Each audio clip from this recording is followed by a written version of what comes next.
Señora presidenta de las Cortes de Aragón, señor Justicia de Aragón, entidades galardonadas, premiadas por las Cortes de Aragón y por el Gobierno de Aragón, diputados y diputadas de las Cortes de Aragón, autoridades civiles y militares, queridas amigas, queridos amigos. El recuerdo de las personas que a lo largo de su vida han atesorado méritos y virtudes sobresalientes, aparte de reconfortarnos, significa un estímulo fundamental desde el punto de vista civil. Por eso, en el día de hoy, quiero empezar mi intervención compartiendo con todos ustedes la memoria de don Manuel López, quien fuera Premio Aragón en el año 2017 y que nos dejó hace algunas semanas. Quiero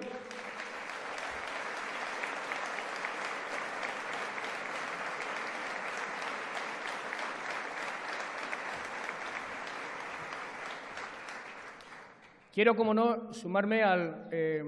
reconocimiento a las 6 investigadoras que han obtenido el premio de las Cortes de Aragón de una manera absolutamente merecidísima. Ellas representan, a mi modo de ver, los dos elementos más característicos del cambio civilizatorio que está ocurriendo en el mundo y que, en mi opinión, nos encamina a una sociedad mejor. En primer lugar, la irrupción de la mujer justa, por una parte, y absolutamente exitosa por la otra, en todas y cada una de las actividades públicas, lo cual nos impulsa a todos a redoblar esfuerzos para que las brechas todavía existentes de desigualdad entre hombres y mujeres se cierren pronto. Y representan también a la ciencia, a la investigación, al conocimiento. Y teniendo en cuenta que el conocimiento va a ser el principal factor de crecimiento y de generación de bienestar social en el mundo en el que nos abocamos a vivir, me parece que difícilmente, Presidenta, se podía acertar tanto en esta designación de estas 6 mujeres para denotar la voluntad general del pueblo aragonés de ganar posiciones en ese mundo que se avecina. Querido Luis Alegre, tu medalla, y te voy a tutear, permítemelo, es una medalla a la capacidad de tender puentes, a la capacidad de diálogo, a la capacidad de la imaginación, a la capacidad de la animación cultural en el mejor sentido de la palabra. Y lo digo antes de dirigirme a los agentes sociales, porque la cultura, además de un derecho a la creación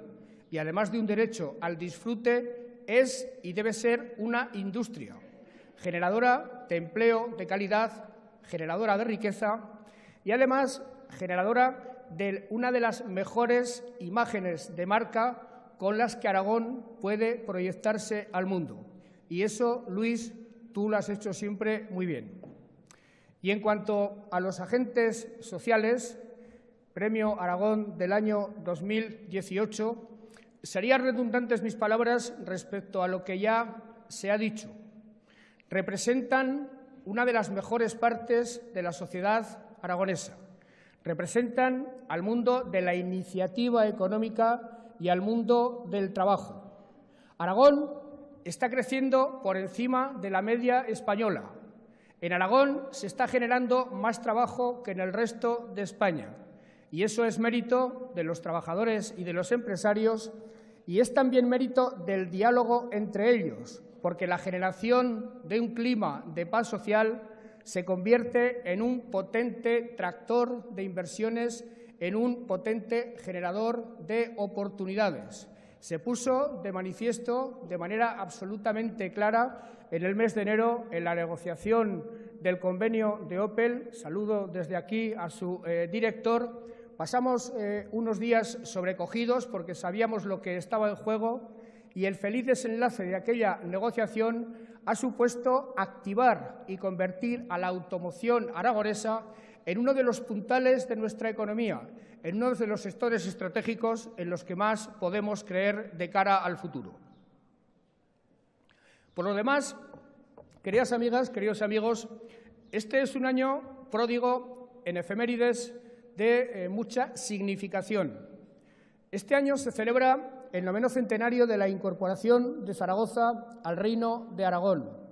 En 1118, aquel rey batallador y también político comparable a los más brillantes de la Europa medieval, Alfonso I el Batallador, conquistó Saracusta, que era por habitantes la cuarta ciudad de Al-Ándalus, solo por detrás de Sevilla, de Toledo y de Córdoba. Aquello significó la consolidación definitiva de Aragón como un actor llamado a desempeñar papeles muy relevantes en la Europa de su tiempo y en la Europa de los siglos posteriores. Aragón respiró en aquel momento con fuerzas de gigante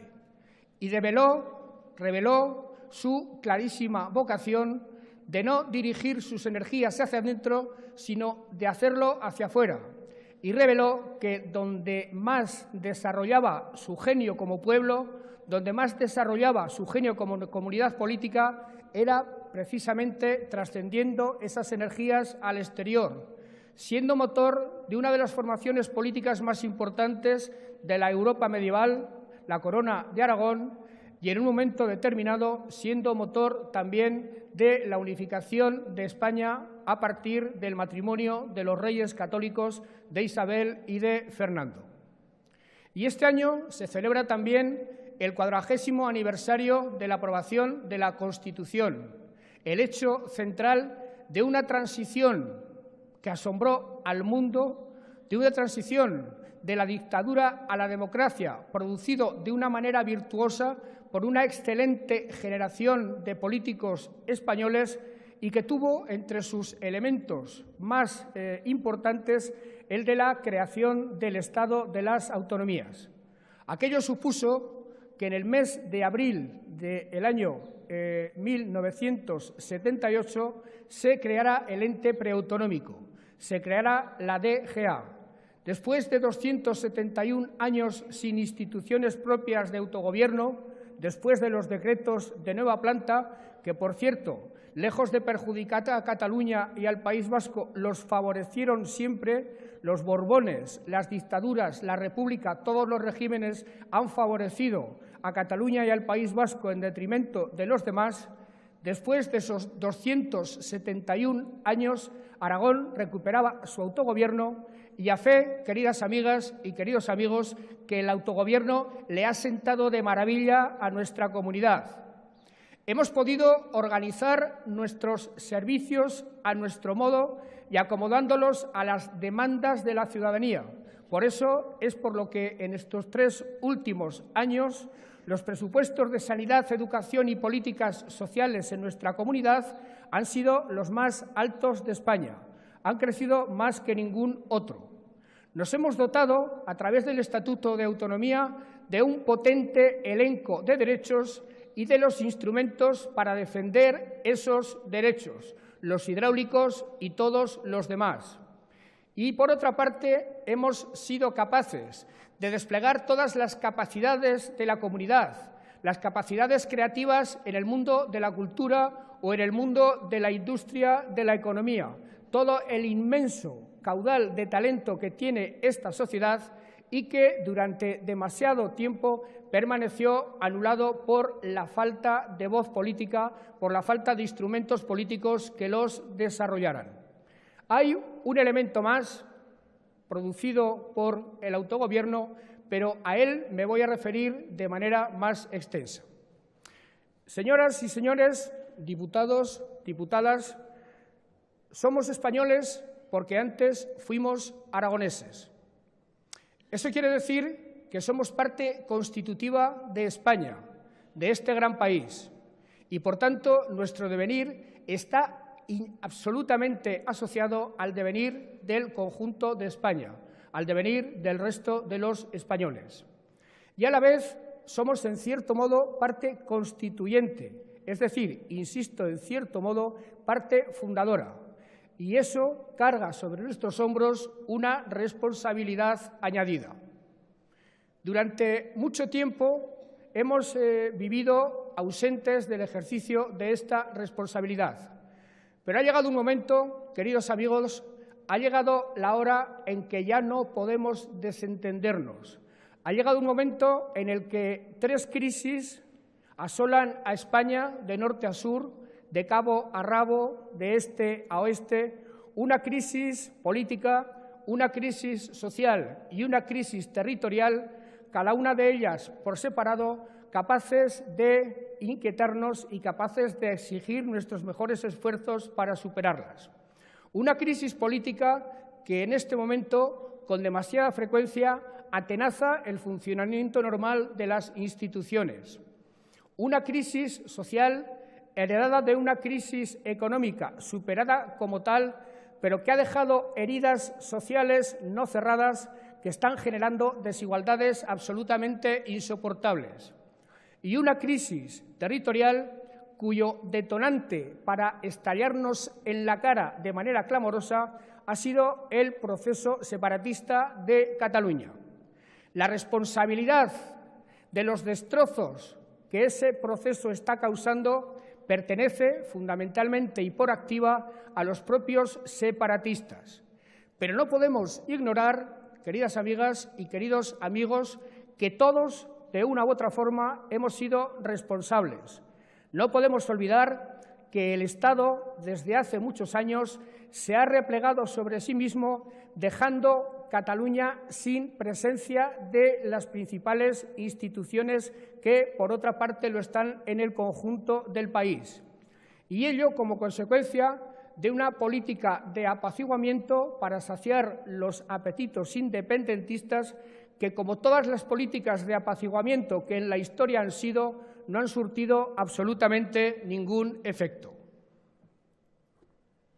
3 crisis, por lo tanto, graves las 3, potentes las 3, pero que producidas simultáneamente, producidas al mismo tiempo, retroalimentándose, han multiplicado exponencialmente su efecto destructivo,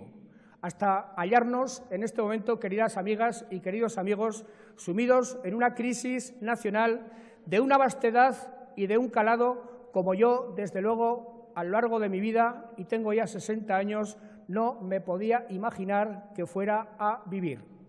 Insisto en que todos, de una u otra forma, hemos sido responsables,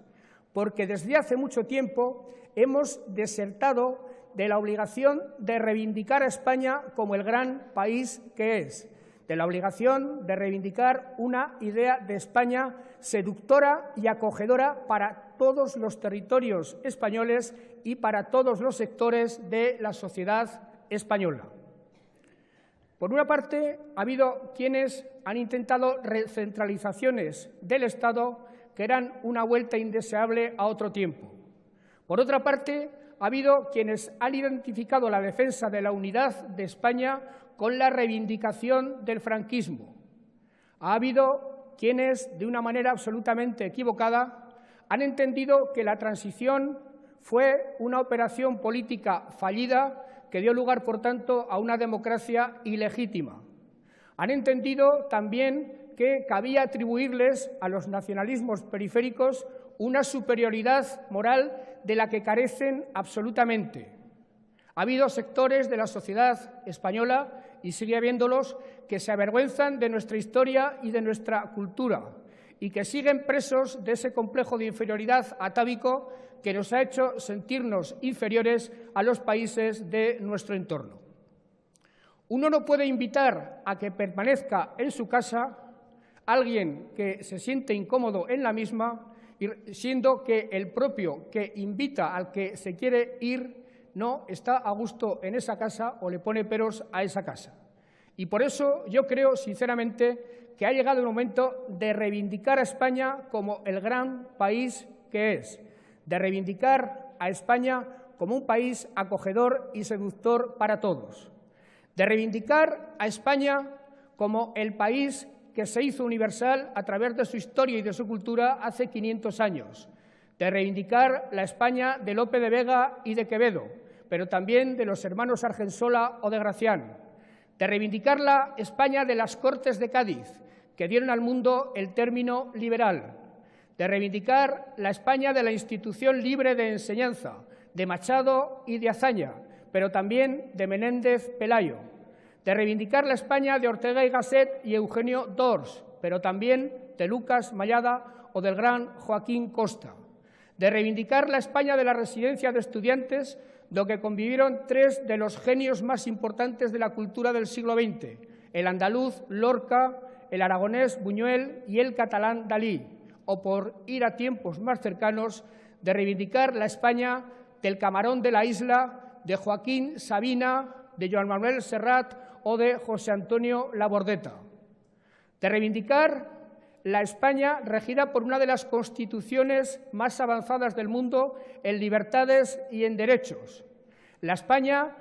con una democracia que tiene más calidad que la mayoría de las democracias que nos circundan, la España, queridas amigas y queridos amigos, que constituye en este momento uno de los países más descentralizados del mundo.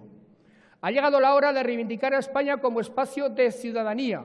como espacio de solidaridad, con una caja única de la seguridad social como principal símbolo de esa solidaridad, que debería complementarse, por cierto, en este momento con un nuevo contrato social después de que el que existía antes saltara por los aires a comienzo de la crisis del año 2008.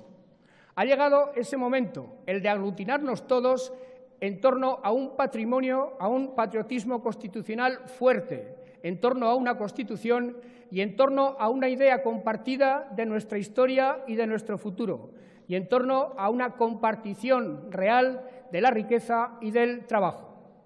La pregunta siguiente, queridas amigas y queridos amigos, es saber quién puede liderar ese gran empeño o, en caso de existir, quién es el más adecuado para hacerlo. Pero yo esta mañana y en este escenario no entraré en semejantes trinidades. Les diré, en todo caso, que nadie puede sentirse ajeno a ese empeño que es seguramente el más importante del tiempo presente, que es seguramente el afán primordial de los españoles del tiempo presente. Les diré que, igual que Aragón respiró con fuerzas de gigante en la Edad Media, tiene que volver a hacerlo otra vez. Les diré que tenemos que sentirnos concernidos por lo que ocurre en nuestro país, porque un proyecto aragonés de éxito será absolutamente imposible en un proyecto nacional fallido. Y les diré que el autogobierno, que el Estatuto de Autonomía, nos da también instrumentos para avanzar en esa dirección. Presidenta de las Cortes, premiados, queridas amigas y queridos amigos, como les decía, no es posible un proyecto de éxito en el Aragón si no hay un proyecto de éxito en España. Por eso, en mi opinión, hoy más que nunca, ser aragonés, ser aragonesista, incluye sentirse concernido por la deriva del país y por el empeño de reconstrucción de una idea de país inclusiva y acogedora. Por eso, queridas amigas, queridos amigos, si el 23 de abril es el Día de Aragón por excelencia, este año, en mi opinión, es imposible celebrarlo sin sentir a España en el corazón, como la tuvieron en el corazón millones de hombres y mujeres de izquierdas y de derechas a lo largo de la historia en su pueblo o allende el Atlántico en plena situación de exilio. Y tengamos más presente que nunca que, como decía Emilio Castelar, uno de los presidentes de la Primera República Española, el día en que sepamos a ciencia cierta lo que valdremos, valdremos mucho más, porque nos dará fuerza la confianza en nosotros mismos y el orgullo dejará de ridiculizarnos. Feliz Día de Aragón a todos los aragoneses y un abrazo fraternal al resto de los ciudadanos españoles. Muchas gracias.